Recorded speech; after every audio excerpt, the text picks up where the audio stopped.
Today I looked upon the cliff where Hilltop stood. I can still see its hanging roofs against the cypress trees.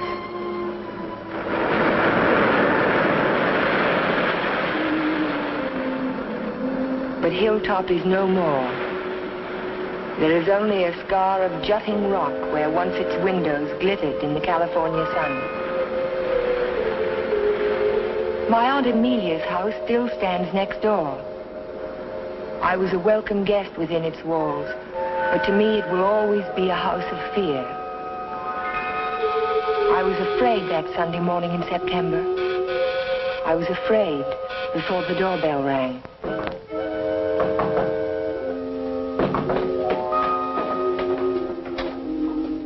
Morning, Ellen. Good morning, Ray. Hello, Amelia. Where is he? Where's Cohalan? Jeff? Why, what's wrong? It's a wonder you weren't murdered in your bed. Dr. Hartley told me this morning I won't permit him to stay in this house another day. What is it, Major? What's the matter? It's all right. It's all right, Amelia. I'll handle this. Where's his room? It's there, Just leave this to me. I'll take care of Cohalan. Cohalan! Cohalan! Are you in there?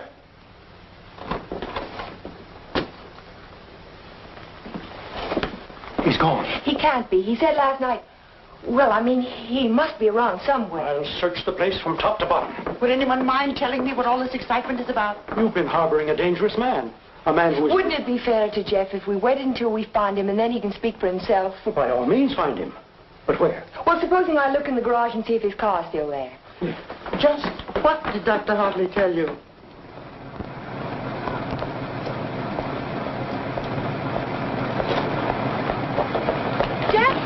Jeff, are you in there? Jeff! Jeff, are you all right? Major Badger, hurry up! What's the trouble? What's Jeff! What's wrong? Jeff, I'm sitting in the motor. Oh, my. Oh, Stay out there, Amelia. We must see what happened to that little boy. Gotta get him out in the air. Amelia, phone for an ambulance. Yes, I will. Come on, Ellen. Right grab away. his shoulders. You grab his legs. You get him out in the air. Come on. Jeff, if only I had listened to the doctor. If you had only listened to him on the train. There was something wrong even then, something terribly wrong. I should have seen it in your eyes the first time we met.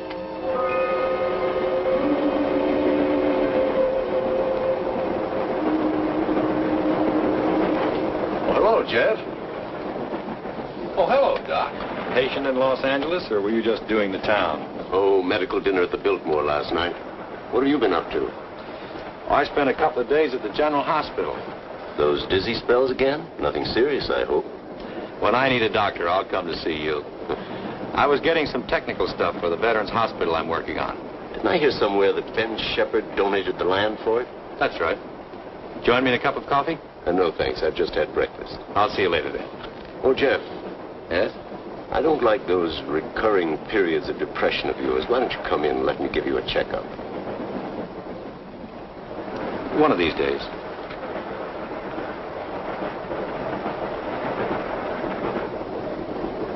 Morning, Elmer. Oh, good morning, sir. How about a little breakfast? You can start me off with some black coffee. Yes, sir.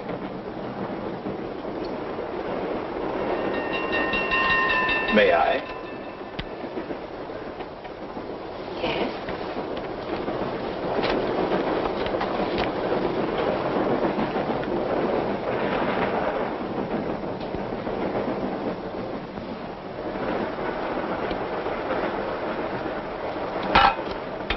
Oh, sorry.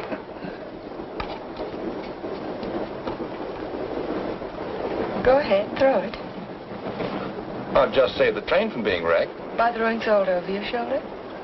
Oh, by showing proper respect for the powers of darkness. Powers of darkness. What have we here? Disbeliever?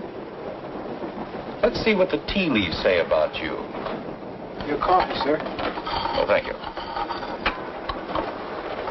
There's a trick my grandmother taught me. She learned it from an old witch in Ireland. And so you've been drinking coffee ever since? That's beside the point. I see your name scribbled on the bottom of the cup. It starts with an L, doesn't it? It does not. Ah, but it does. The tea leaves never lie. I see it now. L-N. Your name is Ellen. Isn't it? Yes. You'll not be so quick to scoff now, will you? Now, let's see where you're from. I see a large body of water. Not so large as an ocean, but the next thing to it. Now, what could that be? Lake Superior. It's the largest lake in America. Then you're from Lake Superior? From Minnesota. Now we'll go into your destination. It's Pine Cliff, of course. You wouldn't be on this train. But where in Pine Cliff? I see here an old woman and the letter A. Now, let me see. The old woman is standing in the garden and she's talking to her neighbor. So you're going to the city, she says. And what train will you be coming back on? Saturday's train, he says. Then you'll have a pleasant companion, she says, for my niece Ellen is coming to visit me and she'll be on Saturday's train. You see, the tea leaves never lie. And neither do the tea bags. But how will I know her, I says to Amelia. Sure, now, she says, just look around the parlor car and the prettiest girl there, that'll be Ellen Foster. You're a real Irishman, aren't you? You've obviously kissed the blonde stuff. Kissed it, she says. I wear it on my watch fob. And just from what part of Ireland do you come? Flatbush.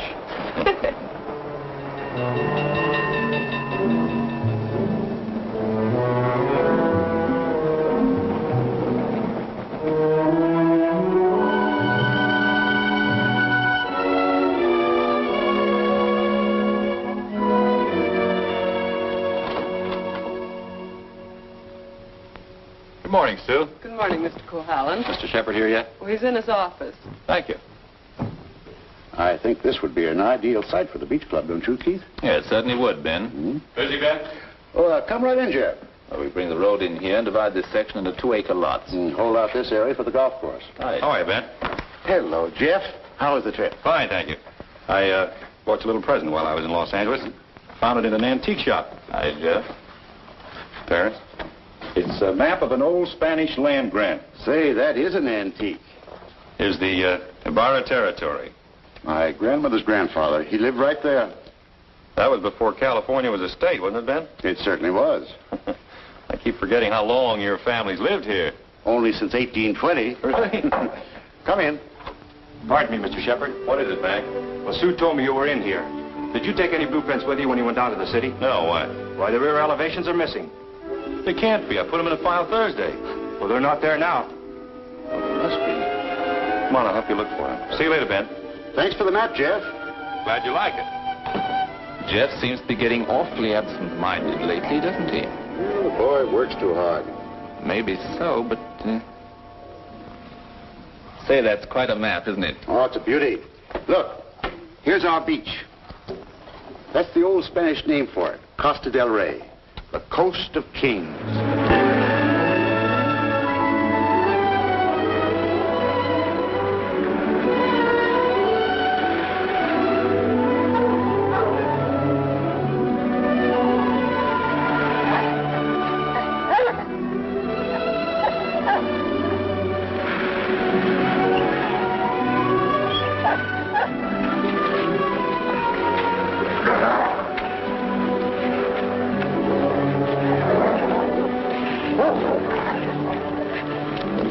Down, mister, down.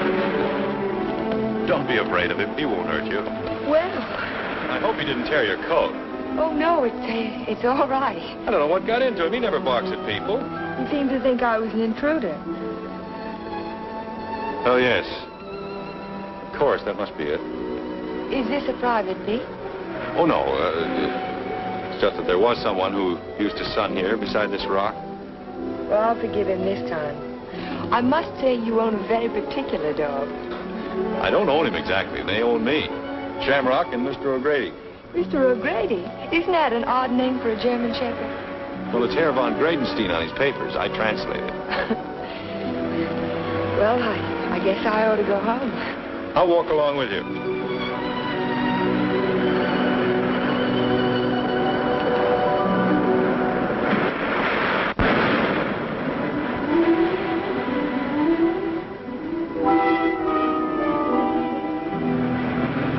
What an amazing house.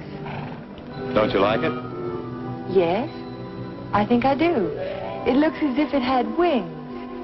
As if it could take off and fly across the sea.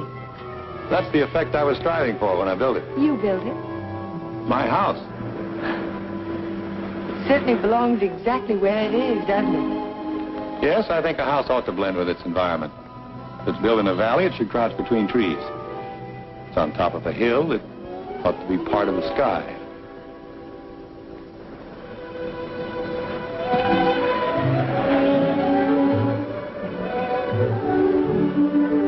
As soon as I put Shamrock up, I'll walk the rest of the way with you. It's nice of you to insist.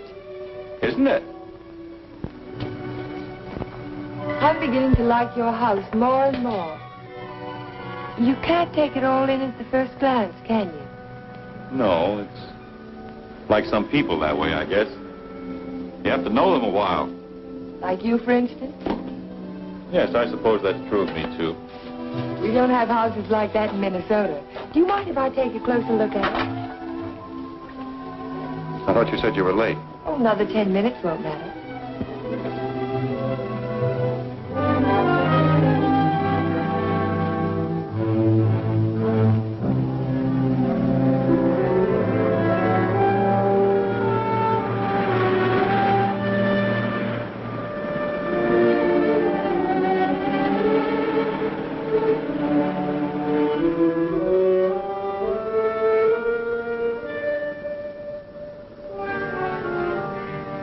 May I go in? Why, of course.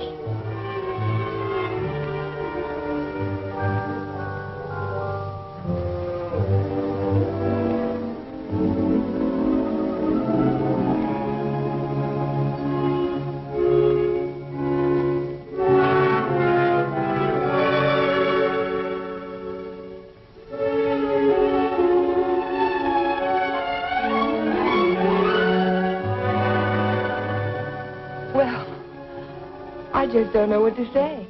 You care for a drink? Thank you. Sherry, all right? Yes.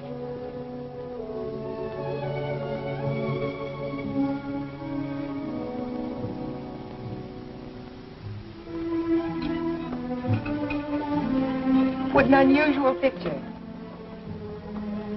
It's by Del Lopez, the Mexican modernist. Thank you. What's it called? Doesn't have a name. What does it suggest to you? Well, it's not real, but then it's not real either. It might be a garden in a dream. It might be. Or he dreamed of the girl who belonged in the garden. That's pretty good. And then she became more important than the garden, and perhaps that's why she's out of proportion. Perhaps she did. Perhaps that's why a woman gets out of proportion to a man. I really don't know anything about modern art.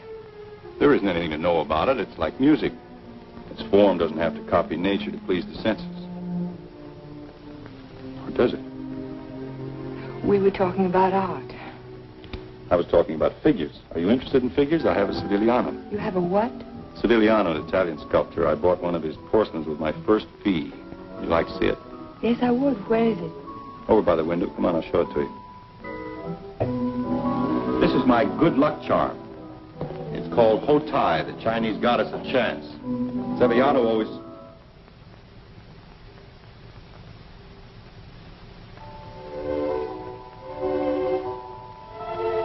Oh, Jeff, I'm terribly sorry.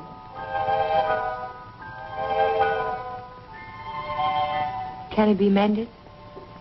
No, it's beyond mending. Well, Aunt Amelia may be worrying about me. I suppose I should go home. Yes, I suppose you should.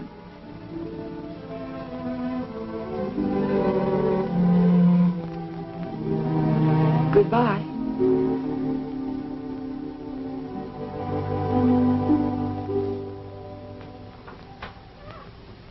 Good afternoon, Luella. Hello, Miss Foster. Is Aunt Amelia at home? I didn't see her go out. Ellen.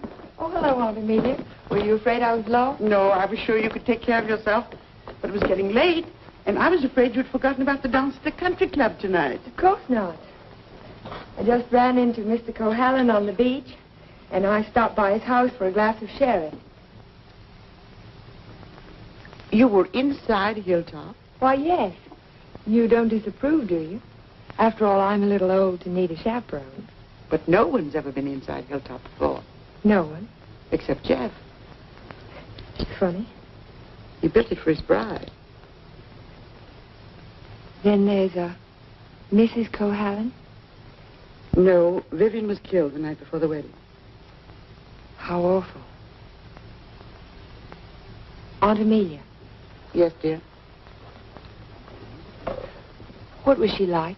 Vivian, she was the most beautiful girl you ever laid your eyes on. She was Ben Shepherd's daughter. Ben Shepherd.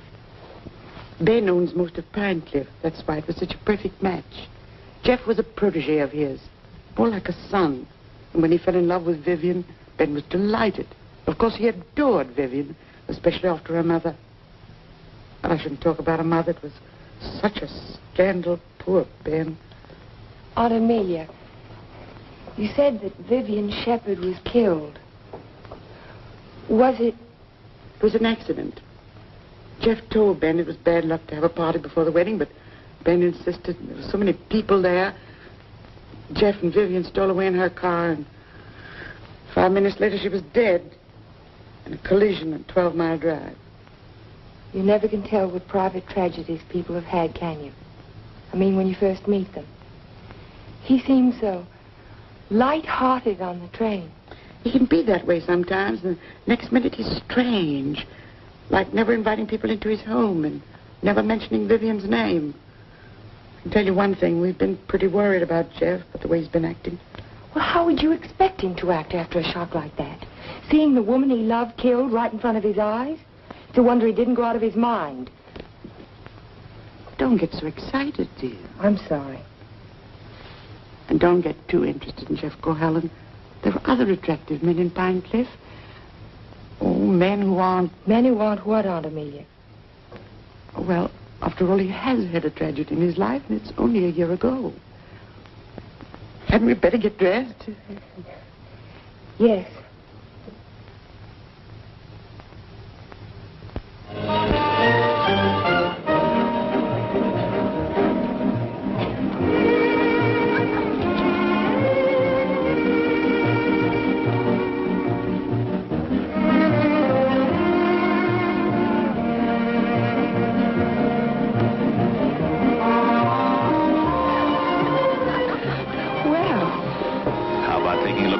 California moor, huh? I can see it through the window. Yes, what I had in mind was a personally escorted tour. Think of my reputation, Mr. Ferris. Well, I am thinking of it. A new girl in town seen walking with me in the moonlight, while the stag line will give you a rush. I never encourage stag lines. There's no future in them. Well, in that case, we'll sneak out quietly, huh? No, thank you. Thank you, but no. Cold climate, Minnesota. Yes, isn't it? Let's go down to the bar and talk it over. All right. I see you know our local hero. We've met. Charming fellow. Yes, he is. I suppose you fall madly in love with him. Everybody else does. Except you, Mr. Ferris. Oh, I think he's just ducky. Did you children enjoy your dance? It was just ducking. Keith, you must sit down and have a drink with us. I thank you. I'd like to. Hello, Amelia. Hello, hello. Welcome home, Dodo. Thank you. Good evening, Major. This is my niece, Ellen Foster. This is Miss Ferris, dear. How do you do? How do you do? And Dr. Hartley. Why, yes, we met on the train. My name is Ferris, too. You, I know. Oh, bulls, Major. Now, you two stay right here and don't you move till we get back.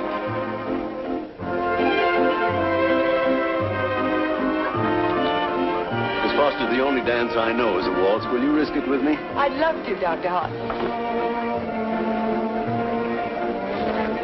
And how were things at the separation center? Did you have a good time? Reno is delightful. I received my discharge papers yesterday. You'll get your copy in the mail. Well, that calls for a celebration, doesn't it? It certainly does. In that case, I'll take you down to the bar and buy you a drink. Oh, really? Oh, come now. We're civilized people, aren't we? Well, I guess it can't do any harm. You know, I think it ought to be a lot of fun, now that we're not married anymore.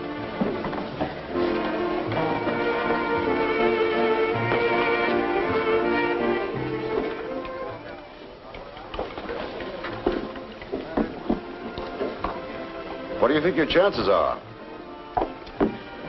Ben, I built more hospitals in the South Pacific in 1 year than the average architect will see in a lifetime. The only competition I'm worried about is Talbot and Talbot. Huh? Not that I can't compete with them professionally, but they seem to know how to play the political side of it. Well, that won't count here. I hope not. Anyhow, I'm indebted to you for a crack at it. I merely suggested that they invite a local architect to submit plans. Jeff, you're looking pretty seedy. Sure you haven't been working too hard? Well, it's been a pretty hectic week, Ben, but we finished up tonight. Plans are all wrapped and ready for mailing in the morning. Hello, Ben, you old darling. Hello, Dodo. Hello, Jeff. There's an admirer of yours looking for you upstairs. Who's that? A girl by the name of Foster. You seem to have made quite a score. Aren't you speaking to me, Jeff? Certainly, Dodo. How are you? Fine. Are congratulations in order? They certainly are. We're celebrating the new freedom. See you later. Bye. I think I'll go upstairs, Ben. It's getting a little crowded down here.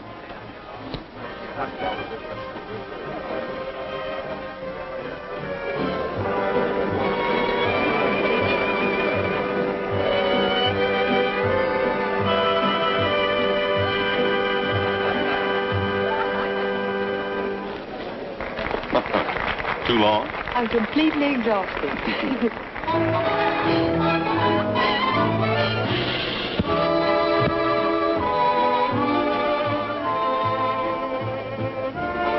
What is that song?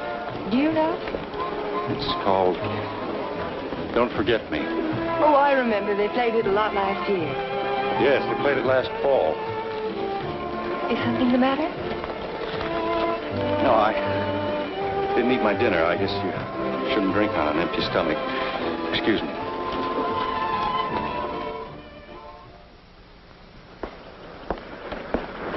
Here, Butch.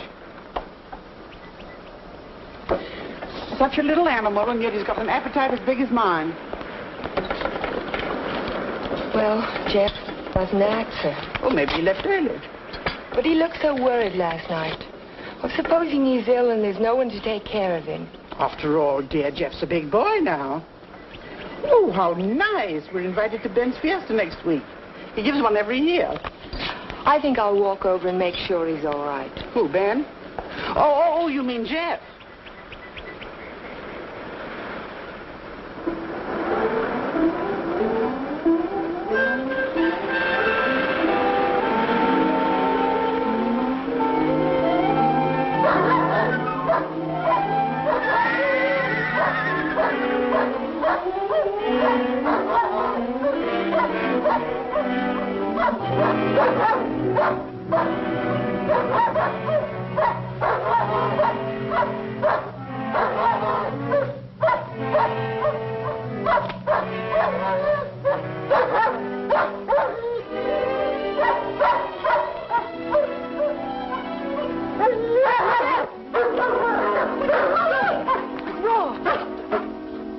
Look at his right front leg.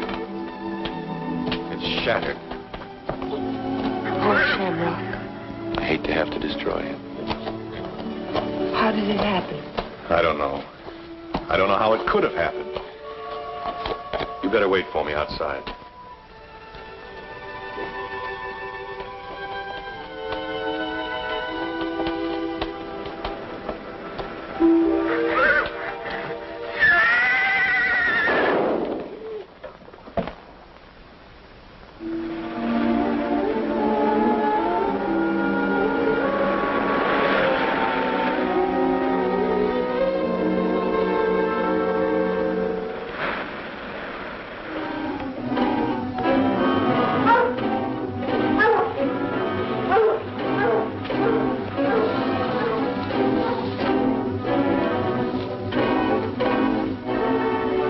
See which way he went? Who? The man. What man? He was hiding in the bushes. Didn't you see him? No. I only saw some branches move, that's all.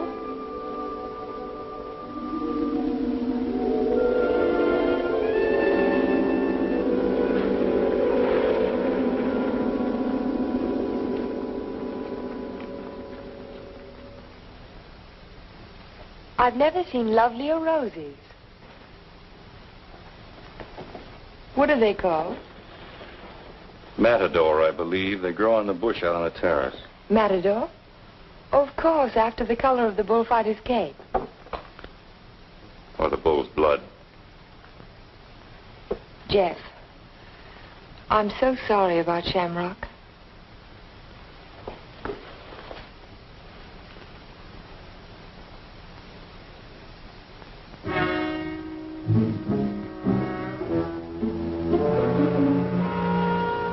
Ellen, you better go now. You're not safe with me. Do you understand? I suppose I don't want to be safe. Please go now. I'll call you later. All right, Jeff.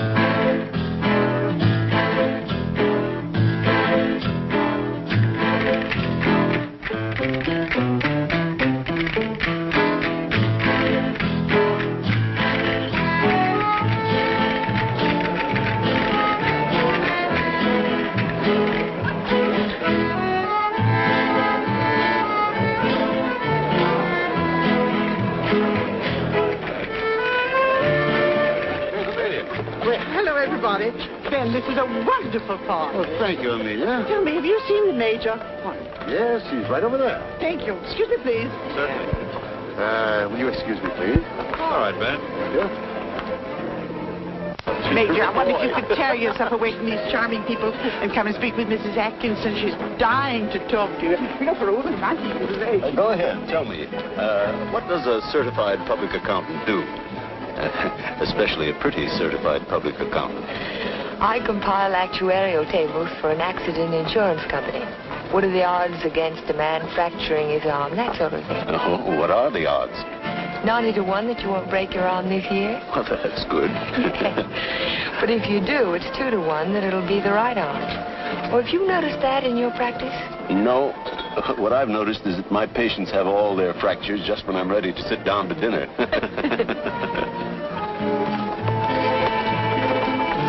Hey, you. Come here a minute. I want to talk to you. Si, senor. Didn't I see you around my place last week? Me? Me, no, senor. I'm sure I saw you hanging around my stable. Me? No, senor. Some other fellow, but not me. Just a minute. All right, go ahead. Well, I wonder what that was all about. Oh, the morning after the dance, I went over to see if Jeff was all right, and there was a prowler behind a bush. Did you see him yourself? No, but Jeff did. Oh. Cigarette? Thank you. Did you ever compile any figures on the incidence of mental diseases for your insurance company? No, they weren't on our list. Interesting subject. Who's sane and who isn't? Hard to tell sometimes. Do you know anything about paranoia? It's a form of hallucination, isn't it? Delusions of persecution. Starts with an inability to withstand stresses. Normal person experiences misfortune, throws it off sooner or later. But if a person is psychotic to begin with, he may start to imagine things. He might even begin to imagine there's a conspiracy against him. That's when he gets dangerous. Do you have a specific case in mind, Doctor, a person that you're treating? No, it's out of my field. I'm a general practitioner, not a psychiatrist. Senor Doctor. Yes? Lady call on telephone, very sick. You come right away? Did you get the address? Si, senor. Oh, thank you. Forgive me, please. Of course.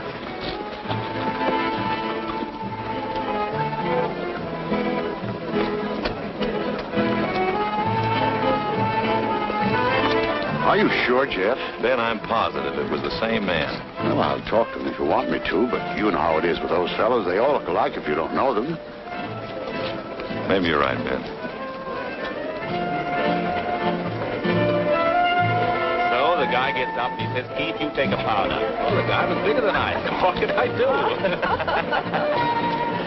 Same thing happened to me, only he wasn't so tall. Oh, I remember all too well. Remember that evening?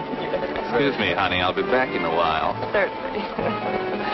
Because the rest of the committee feel that a local architect should have the job. Ben, may I see you a moment? Surely. Excuse me, Jeff. Certainly.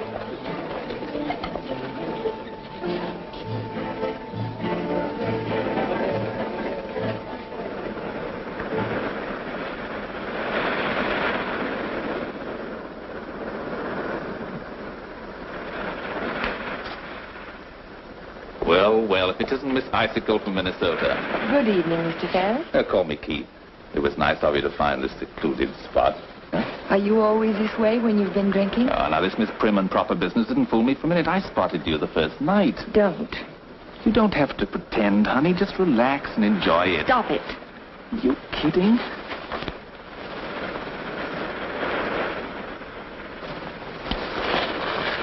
Jeff. Hello, Galahad. Been playing Peeping Tom? Get out. Don't be ridiculous. As I was Would you saying, mind honey, leaving us alone? Jeff, please I'd like don't. to have a few words with him. Privately. If I ever catch you around Ellen again, I'll run you out of Pine Cliff. Galahad, you frightened me. I'm warning you, I mean it. Keep away from her. I know too much about you. So what? You'll never open your mouth. That's the beauty of it. It's your story, and you're stuck with it. I don't have to open my mouth. I can close yours. What are you two boys arguing about? What does anybody ever argue about? Politics. Oh, politics. Keith, will you do me a favor? Dr. Hartley had to leave on an emergency call. Will you see that Dodo gets home? She has a little headache. Oh, I'd be glad to. Ben, don't you think maybe I'd better? Look, I pay her alimony. I'll take her home.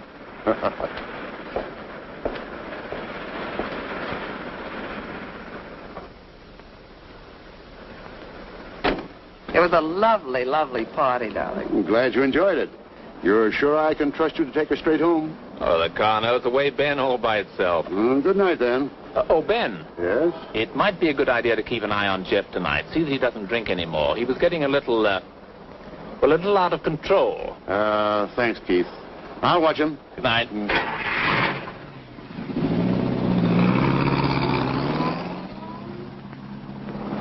Still cutting the lad's throat, I see. An inch at a time. Every little bit helps. Helps what? Or is it just pure meanness on your part? Don't be stupid. Ben hasn't any heirs, has he? All that money and not even a second cousin. Suppose he should take a notion to leave it all to Cohalan. Where would I be? Out in my ear the day after the will was filed. Well, you don't think he's going to leave it to you, do you? No? No, I'm voting for charity, with Keith Ferris as administrator of the estate. What would you think of a Vivian Shepherd Foundation for something or other?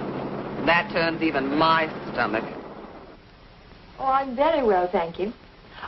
You were in the cavalry, weren't you, Major? Well, I'd like to ask you a question.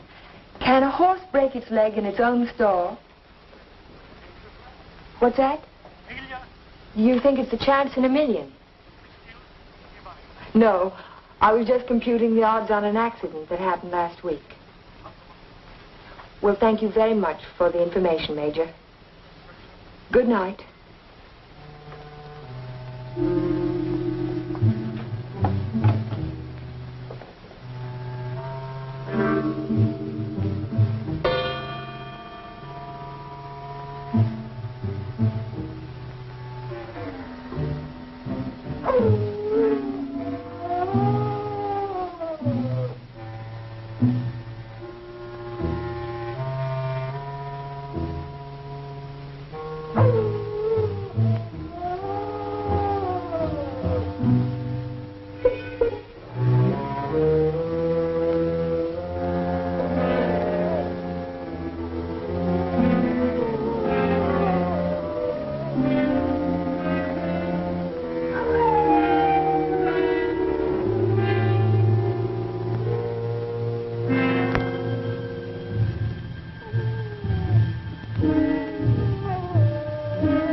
doing here?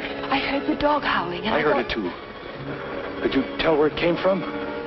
No. It's around here someplace, but I can't locate it.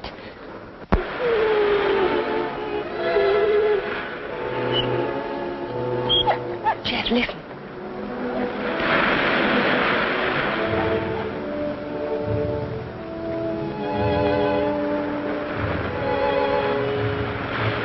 What's the matter, mister?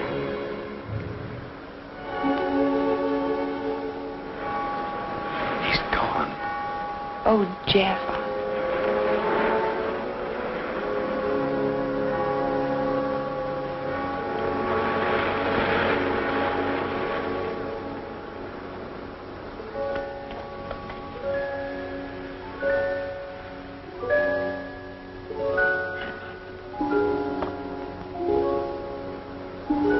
Well, that's about all we can do tonight. Jeff, I want to talk to you. Well, not now. I'm sorry, I didn't mean to be rude, but I'm just not in the mood for conversation. You have to listen. It's important. Well, let's go up to the house.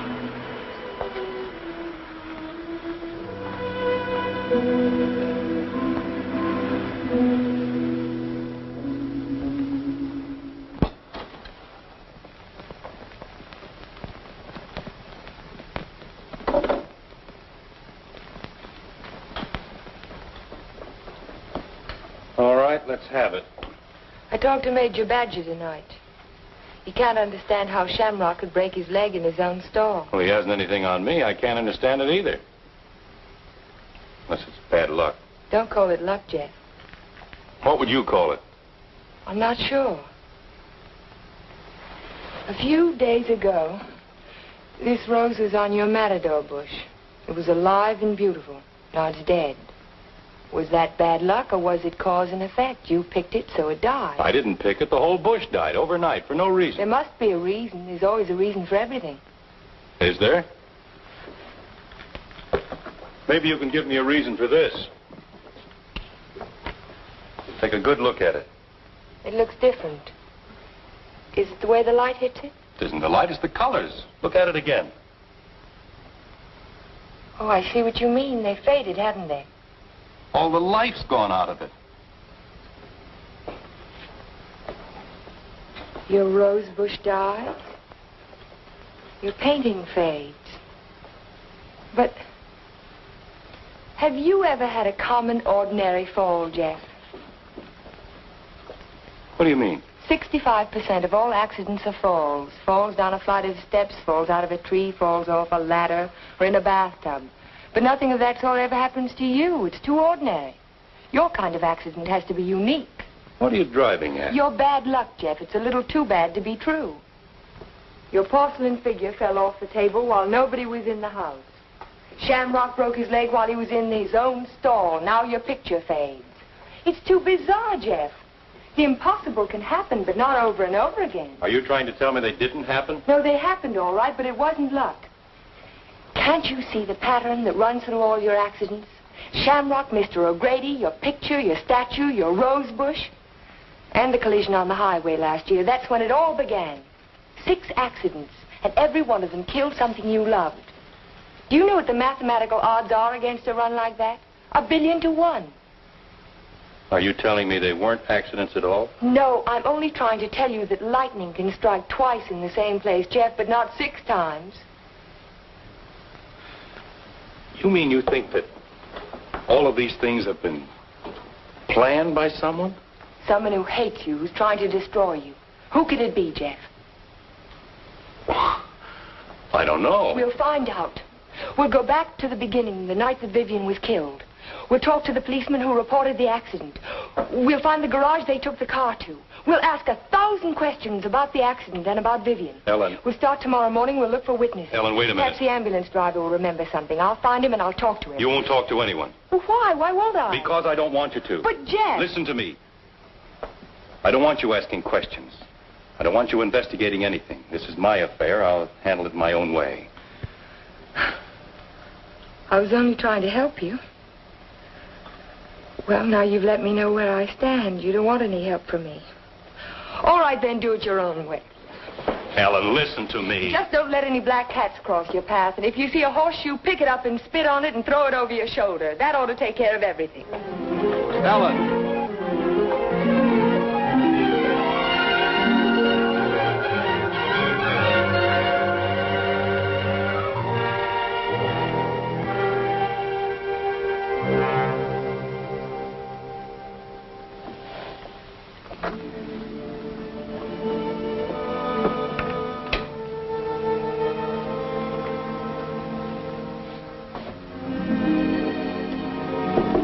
Come in.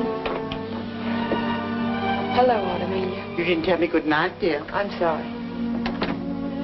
Is anything wrong? No, there isn't anything wrong. There isn't anything right either.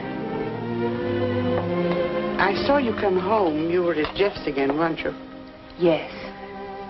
I don't want you to think I'm an old busybody, but I'm all the family that you have, and it would help you to talk to someone. What is there to talk about? He doesn't love me. He never will. He's in love with a memory. I tried to warn you to be sensible. Sensible. I love him. I've got to help him if I can, whether he likes it or not. I know. Good night, dear. Good night, Aunt Amelia.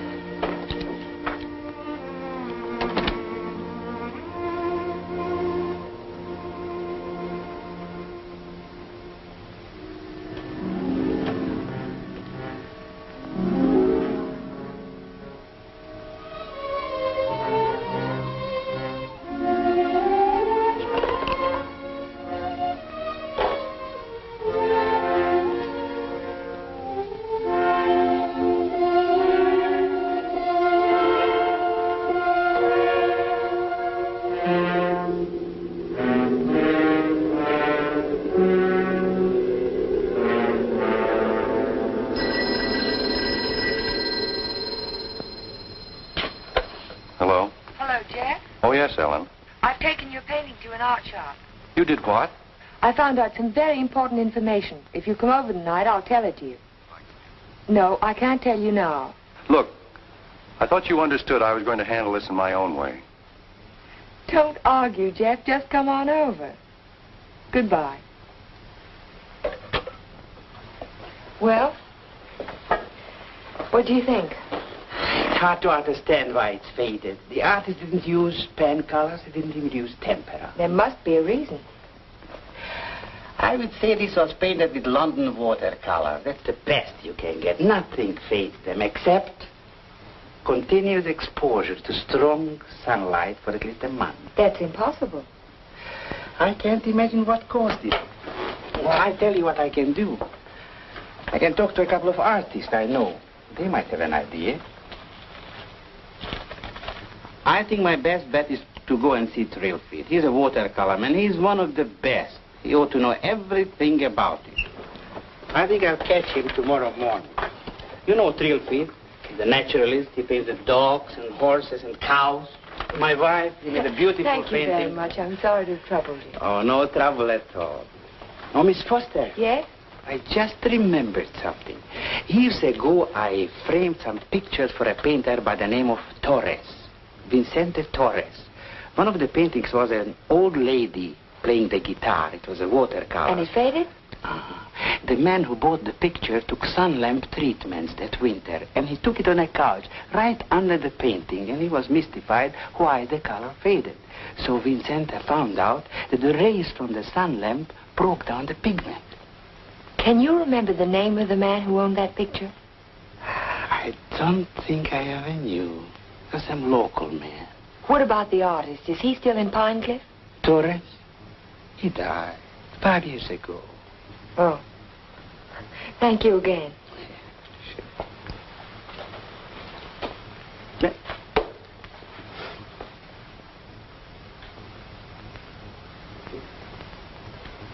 Very strange. Have you told anybody else about this? Of course not. But someone in Pine Cliff knows that you can fade the colors out of a painting by turning a sun lamp on it. If we can find out who owns that picture, Jeff, the portrait of the old woman with the guitar... What would it prove? If somebody wants to destroy a painting, there must be 100 easier ways of doing it. That's not all. Read this.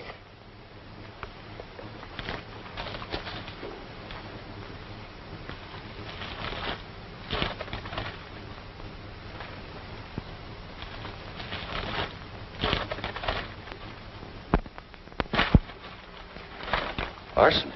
In the soil underneath the matador bush. I dug it out this morning. Enough arsenic to burn out the whole root system. It didn't get there by accident, Jeff. Someone put it there. Someone who knows how to poison a rose bush. Or a dog. Or a man's life. Would you really like to help me? You know I would. Then forget it. Forget the whole thing. But there was poison in the root system. The chemist told me. You never saw the chemist. You never heard of a portrait of an old woman with a guitar. Do you understand? No. No, I don't understand. Jeff! Jeff! Your house. Look out the window. I saw it from upstairs. What? It's burning.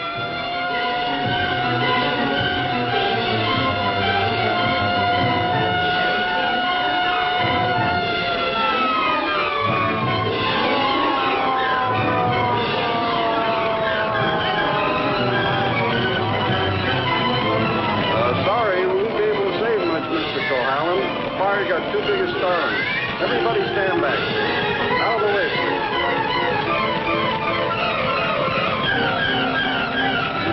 Hello, Jeff. A lovely fire, isn't it? You know, you can see it for miles. Jumped right in my car and drove over. Wouldn't have missed it for anything.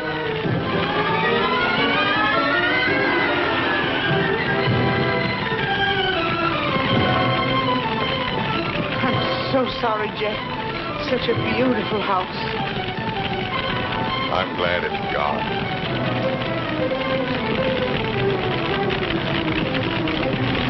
Be sure to tell Jeff that he's welcome to come and stay with us as long as he likes.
No, he hasn't come in all day. Did you try to locate him at Mrs. Foster's?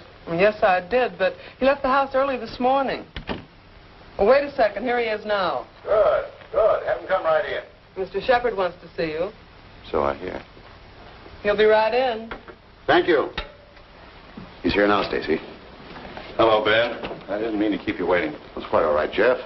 I'm terribly sorry about what happened last night. I know you are, thanks. I wouldn't bother you about anything today ordinarily, but Mr. Rogers here just came to town.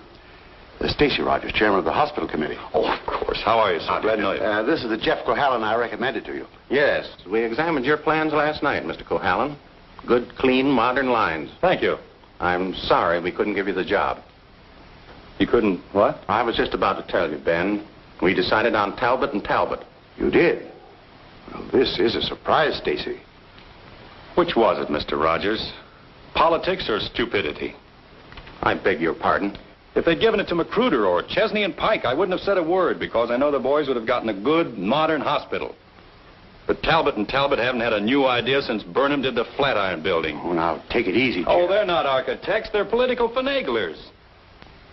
Maybe you can tell me just one detail in their plan that was an improvement over mine. Name just one. Young man, your attitude doesn't deserve a reply. But since you're a friend of Mr. Shepard's, I will say to you that no member of the board, myself included, could understand how a reputable architect would submit his design for an important building with no interior detail whatsoever. No detail. There were 17 blueprints of the interior, right down to the placement of the operating tables and surgery. You may have drawn them, young man, but you didn't send them to us. There were no interior details? None at all. Could they have been misplaced somewhere in your office? Not possibly. The sealed packages were opened in the presence of the entire board. Maybe you misplaced them, Jeff. You know how absent-minded you've been. Suppose you can find the duplicates. Would the board be willing to reconsider? That's impossible. The contract has already been awarded.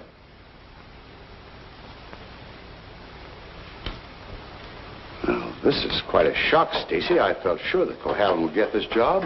Oh, I'm sorry, Ben, but you understand my position. Jeff, you weren't going home without me, were you? Without you? You told me to drop in at 5:30 and you'd drive me home. Do you remember? I'm not going home now. Was anything wrong? Everything's wrong. Come on, let's get out of here.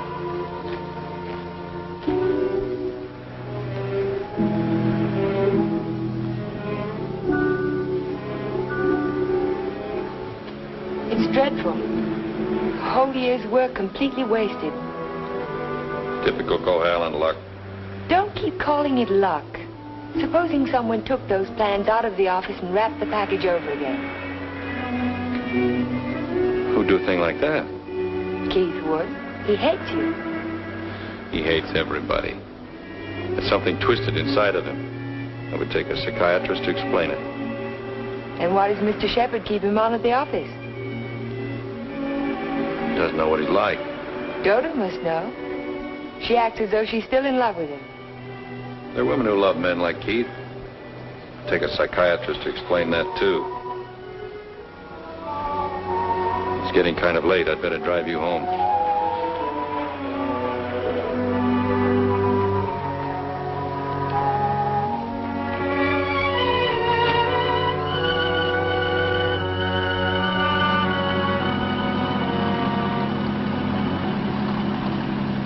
Isn't this near where... What'd you say? Nothing. Drive faster, will you, Jeff? I want to feel the wind in my face. All right.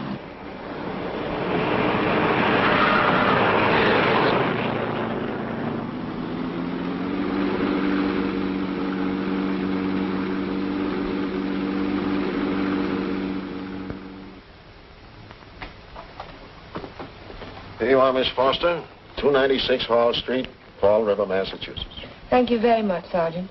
Just one thing more. The accident happened on 12 Mile Drive, didn't it? That's right. Just 3 miles from Pine Cliff. Thank you very much. Traffic Department. Miss Foster. Who? Just a minute, please. Oh, Miss Foster. It's for you. For me? Hello?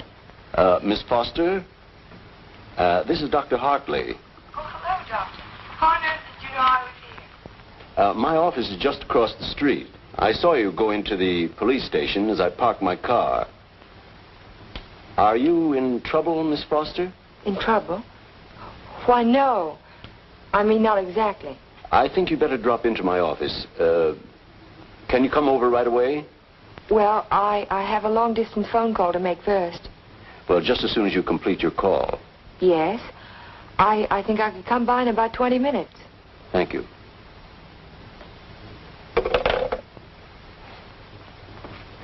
Thank you, Sergeant. That's all right. Miss Foster. Hello, Dr. Hartley. Come in. Come in. I was startled when you telephoned me at the police station. Well, I'm very glad I spotted you, and I did. Why did you ask me if I was in trouble? Well, the fact is, I'm in rather an awkward position. But your aunt is getting along in years, and I didn't want to disturb her unduly, so I thought it best to discuss this matter with you. Sit down, sit down. Thank you. Yes, Doctor? Since I'm your aunt's physician, I feel it's my duty to inform you that she isn't safe. That neither one of you is safe, for that matter. So I wanted to get your permission to speak to your house guest, to ask him to move to a hotel. But I don't understand. What has that to do with my aunt's safety? Yes, I was afraid you'd ask me that. The fact is, you're forcing me to take an unethical action. The man isn't my patient, and even if he were... Whatever it is you're trying to say, Doctor, why don't you just go ahead and say it? Yes, you're quite correct. I'll come to the point. Let me say that I believe your house guest, Mr. Cohalan, is definitely paranoiac. He seems to have all the obvious symptoms of delusions of persecution. If that's true, then you and your aunt are in a hazardous position. Two helpless women in the same house with a man who may become dangerous at any moment. We can't allow it. May I ask you a question, Doctor? Certainly. You speak of delusions of persecution, but... Oh, a delusion is imaginary, a thing that never happened. That's right. But Jeff's dog was poisoned. His house was burned down. That was no delusion. I saw it myself. Did you see the gasoline can? Gasoline can? The gasoline can the police found in the ruins of Hilltop. It was an unusual type of container. Only one store in Pine Cliff sells them. And that store sold such a can to Jeff last Monday. How do you know? The chief of police told me so this morning. But I don't see how. And that isn't all. The body of the dog was disinterred. He died of arsenic poisoning. 2 days after his master brought a package of weed out. Are you trying to tell me that Jeff burned down his own house, that he poisoned his own dog? That's impossible. No man in his right mind... Exactly. No man in his right mind. But why? Why would he do a thing like that? Listen. Listen to this.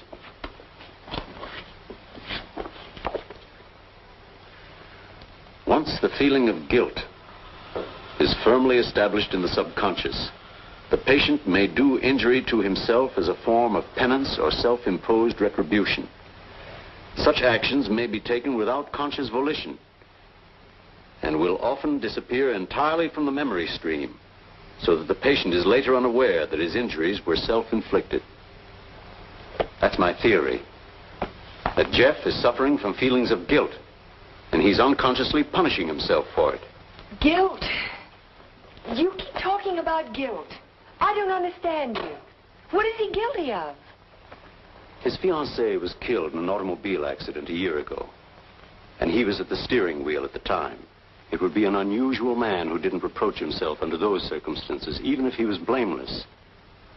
And if he thought he was responsible for the death of the woman he loved, if the thought began to prey on his mind, it's rather an obvious theory, isn't it? Yes. Then I have your permission to speak to him. I'll be as tactful as possible. No, not yet. Not until Friday. Friday? I've got to have time to think about it. I'll be very careful, but promise me you won't speak to him yet. Well, I can't force my opinions on you, Miss Foster, but I must emphasize as strongly as I can that delay can be dangerous. Extremely dangerous. I'll be very, very careful, Dr. Hartley. I hope you will, Miss Foster. Thank you.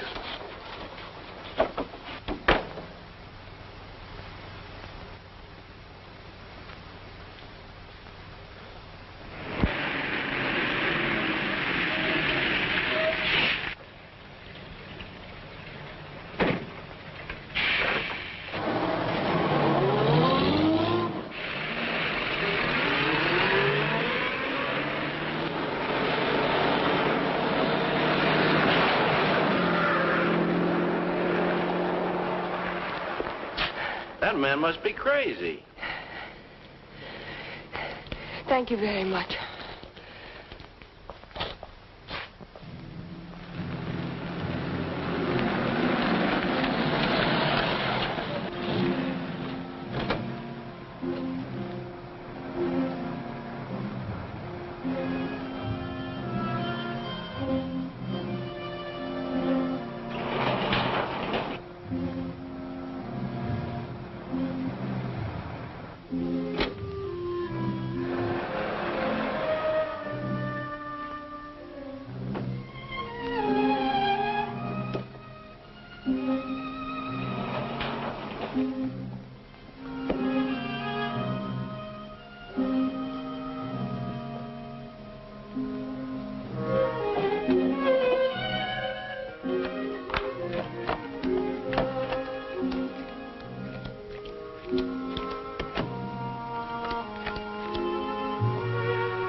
jack of spades.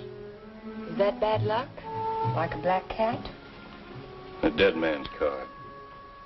Oh? Is there a card for a dead woman? The queen of spades. I almost drew it this afternoon. Oh, what happened? Oh, I just gotten off the bus and was waiting to cross the street and a car nearly ran me down. It almost seemed to be trying to. Did you see the driver? No. I was too busy trying to get out of the way. What kind of a car was it? A green convertible. Like yours. Except the top was up. You've got to get out of here, Ellen. You've got to get out of Pine Cliff right away.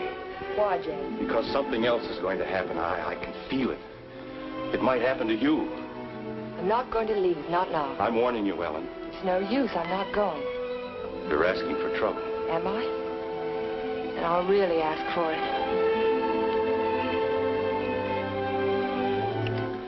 Watch yourself closely. Watch yourself every minute. Don't trust anybody. Not even you? Not even me. Well, I think I'll go to bed now. Major Badger said he'd come by in the morning and take us to church. You won't forget what I said. You'll be careful. I'll be careful.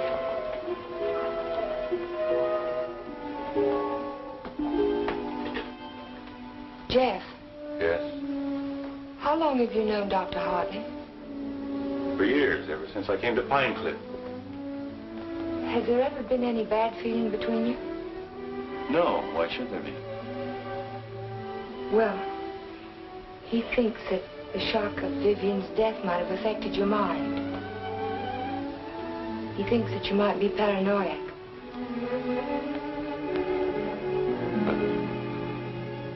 You don't think so, do you? No. I don't think so. Good. Good night, Jeff. Good night, Ellen.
Shh.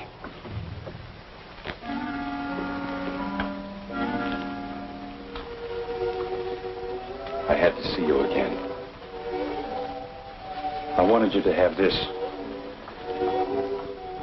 Don't be afraid to use it if you have to. I want you to wait for me tomorrow morning. Tomorrow morning? You mustn't leave the house.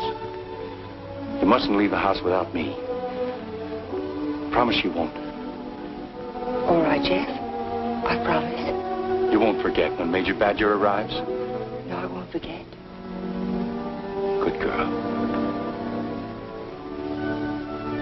Good night.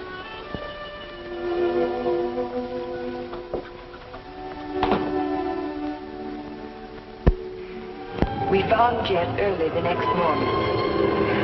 I can still smell the fumes of the gasoline as we pulled his body from the car. But somehow it didn't quite ring true. I couldn't believe that Jeff would try to kill himself.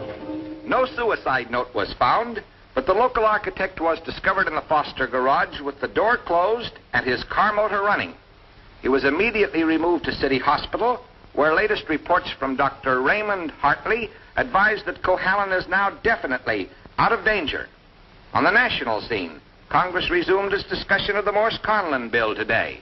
Labor spokesmen have announced that they will request an amendment guaranteeing... I'd like some more coffee, nurse. With cream and sugar? How did you get by the no visitors sign? I walked right straight past it to ask you a question. Oh, you did? Well, suppose you walked right straight past it again, going the other way. Not till you've answered my question. Would you rather I rang for a nurse? Oh, you weren't that way on Saturday night when you needed me. I made you a promise then and I kept it. Now I think you owe me the answer to one question. Just one. Well, I won't ask you why you came to my room that night. I know the answer to that one. Oh, you do? Certainly. You wanted to make sure that I'd find you on Sunday morning before the motor ran too long. You probably didn't start it until after the Major rang the doorbell. You don't miss much, do you? You counted on that, too. You knew that when we couldn't find you in your room, I'd think of looking in the garage, no thank you, to see if your car was still there. You have all the answers, haven't you? All except one. Why did you fill those buckets with gasoline? Fill the buckets? Oh, you saw that, too? Yes. I wasn't filling buckets. I was draining the gas tank. So if you didn't show up in time, the motor would stop running as soon as the gas in the carburetor was gone. But why? Why did you do it? You had your question. Don't be technical. Why did you pretend to commit suicide? When that car almost ran you down Saturday morning, you don't think that was an accident, do you? I couldn't get you to leave town, so I had to give him a different target. Different target? Me. Man doesn't kill my rose bush and my horse and my dog and then stop there. He must want to kill me.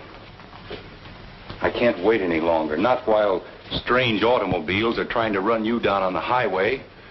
I've got to force his hand now. I want him to think that it's safe to take a shot at me. Don't you understand? Not quite. I've tried to commit suicide, haven't I? It was on the radio. It says so right here. So what if somebody takes a shot at me now and leaves the gun in my hand? It's an open and shut case, isn't it? The police wouldn't even investigate. So he's free to kill me now if he can. Doesn't have to hit around the edges anymore. But keep away from me. Don't stand too close to the target. Is that why you wanted me to leave Pine Cliff? That's why I want you to go home now and stay there. Lock the doors from the inside. If you have any visitors, don't let Aunt Amelia out of your sight. Don't trust anyone. Where will you be if I want to find you? I don't know, but I have to get out of here. I can't wait for him to make the next move. I've got to get out and go after him. You say the exhibit was in 1939? The summer of 39. I ought to have that catalog somewhere.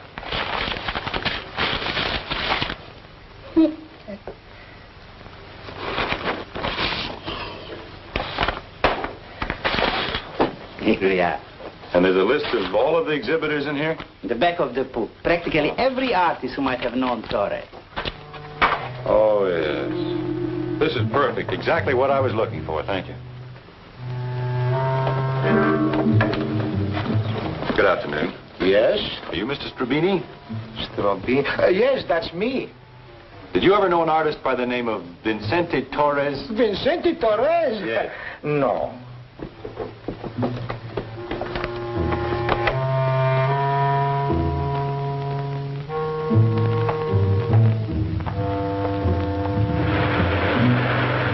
Vicente Torres? Certainly I knew him well. Watercolor man. No sense of depth. Do you recall a painting he did, a portrait of an old woman with a guitar? An old woman with a guitar? Don't believe I ever saw it.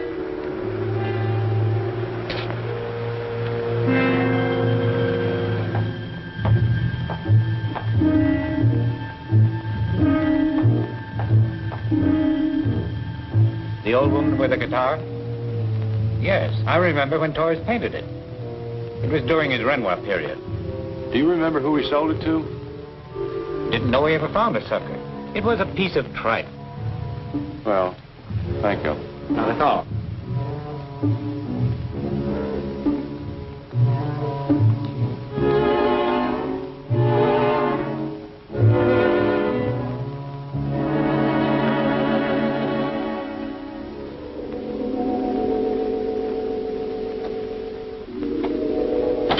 Why, Mr. Cohalan, Hello, Sue. you had a few phone calls. Anything important? I don't think so. A man named Carter called. Said he was a friend of an artist that you knew. The name sounded like Boris. Was it Torres? It could be. Did he leave a number? No. He said he'd call back around 6. What's after that now? When Mr. Shepard's anxious to see you. He's still in the office. Okay. Shepard Estates. Oh, yes, just a minute. Mr. Carter. Hello? Yes, that's the man, Vicente Torres. Do you remember a watercolor he painted, a portrait of an old woman with a guitar? You do? Do you remember who bought it? You're absolutely certain? Well, thank you.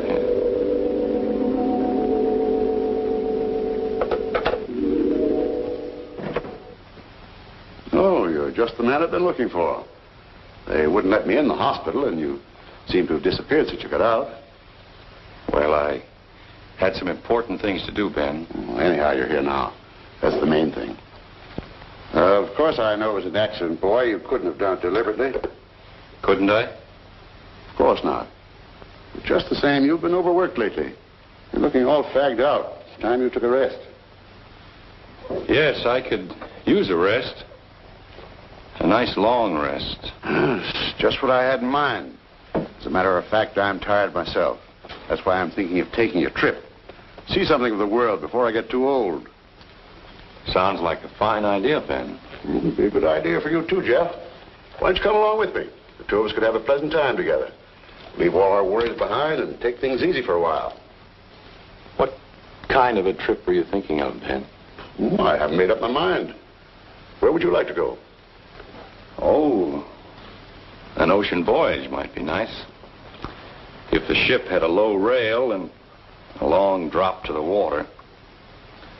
Or Niagara Falls might be handy, or the top of the Empire State Building. Don't talk like that, Jeff. Don't even think of such things.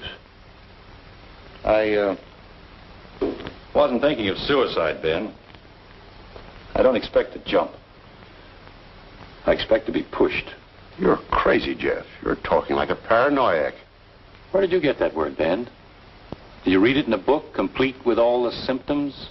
I'm only trying to help you, but if you're going to take this... Sit down, Ben. Sit down and listen.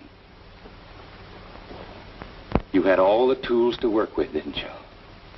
Your ranch hands who think you're a king will do anything you tell them to.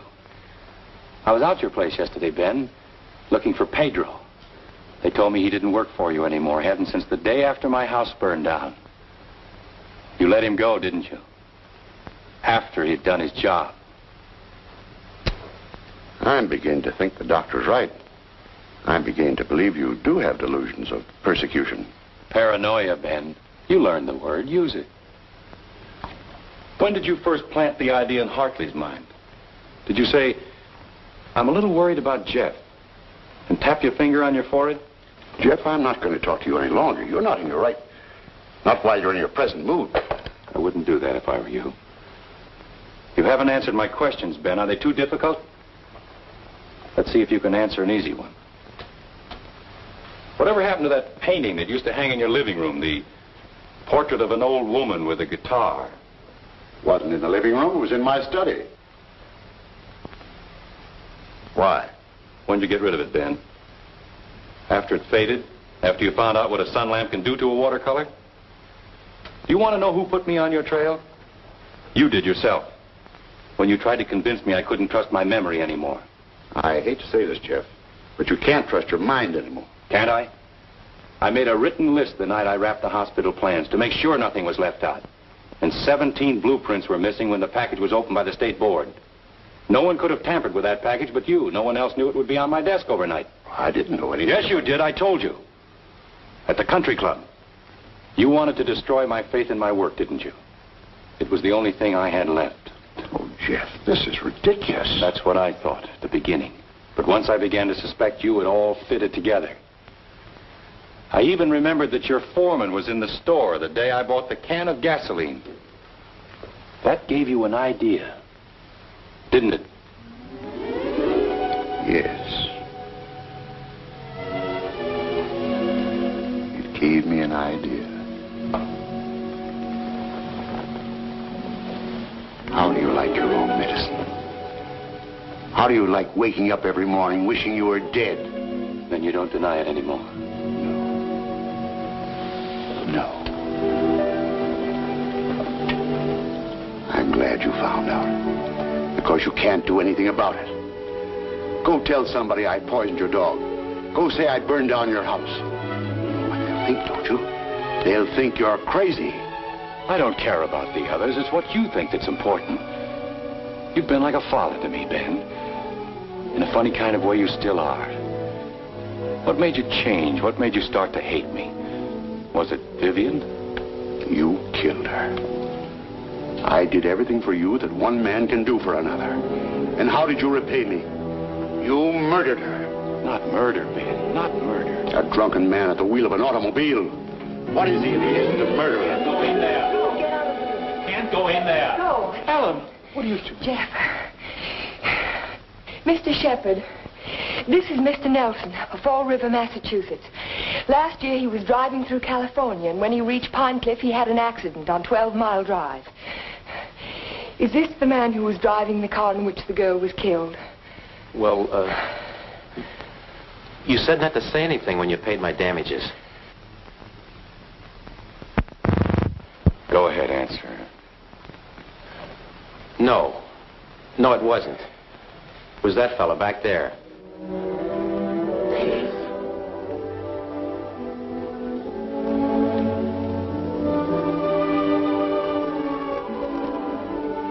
Thank you, Mr. Nelson. I tried to keep it from you, Ben. At the party you gave the night before Vivian and I were to be married, I don't know whether you remember or not, I said something to you about the room being a little stuffy. I wanted to go outside for some air. I was really looking for Vivian.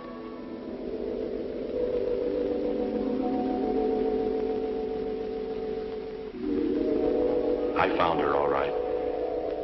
I heard them talking to each other. It wasn't anything new, Ben. It had been going on for years. All the time I was overseas. He was telling her why he'd never marry her. He couldn't. Dodo wouldn't give him a divorce.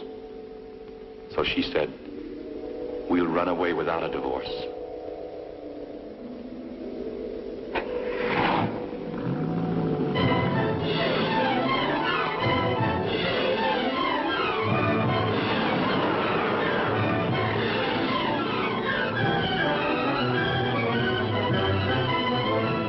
I followed them on the 12-mile drive. I didn't know where they were going, but I knew I had to stop them if I could. He was going as fast as the curving road would let him.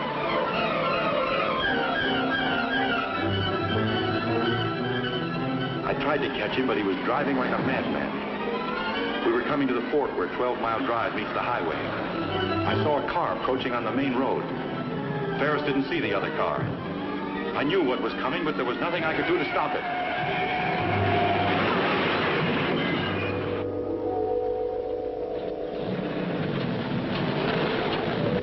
I jumped out of my car and ran toward the wreck.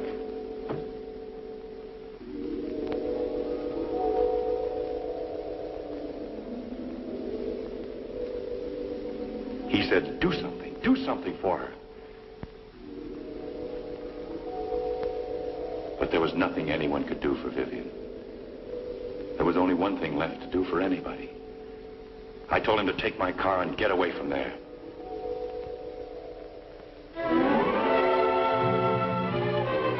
I didn't want you to find out how she died, Ben. Or what she was really like.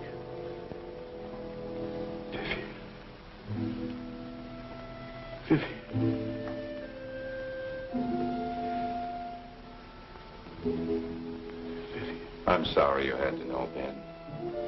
Even now.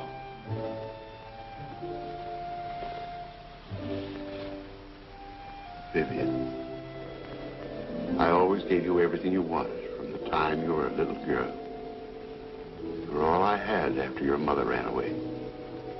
She was no good. I never told you that, did I?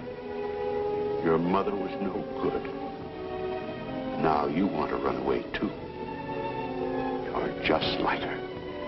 The same bad blood. Jeff, he thinks I know. I won't go through that again. I'll kill you first.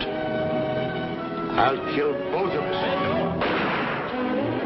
My shoulder. Ben, put down that gun. Put it down.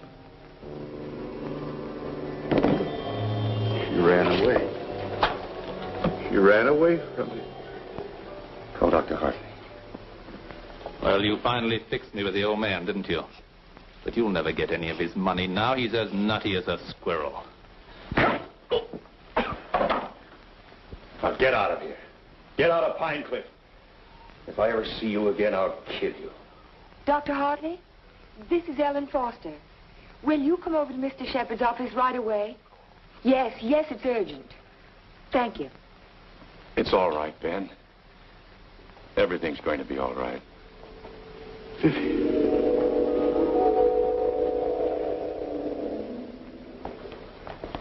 Well, Doctor, will he live? He's healing beautifully. No infection, no complications, simple perforation of the deltoid. And all the time I thought it was my shoulder. You won't need that thing anymore. Good. Here. He'll be as good as new in a week. Tell me about Ben. Well, Amelia, Ben was the psychopath, of course, from the beginning. I ought to have suspected it, of course. Now he's had what the psychiatrists call a catharsis. He's brought his troubles out into the open. Ellen helped to bring them out when she phoned Fall River. He'll be all right now, in time. Well, I'm very happy to hear that. Well, I hate to drag myself away, but the ill and injured are waiting. I'll see you to your car, Doctor. Bye, Ellen. Jeff? Goodbye, Dr. So long, Doc. And now, young lady, suppose you come along with me.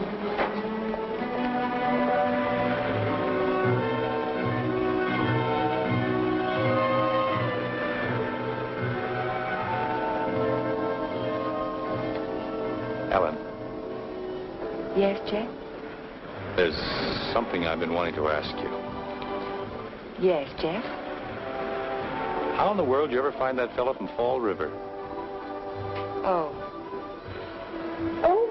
I found him in the traffic accident records at the police station.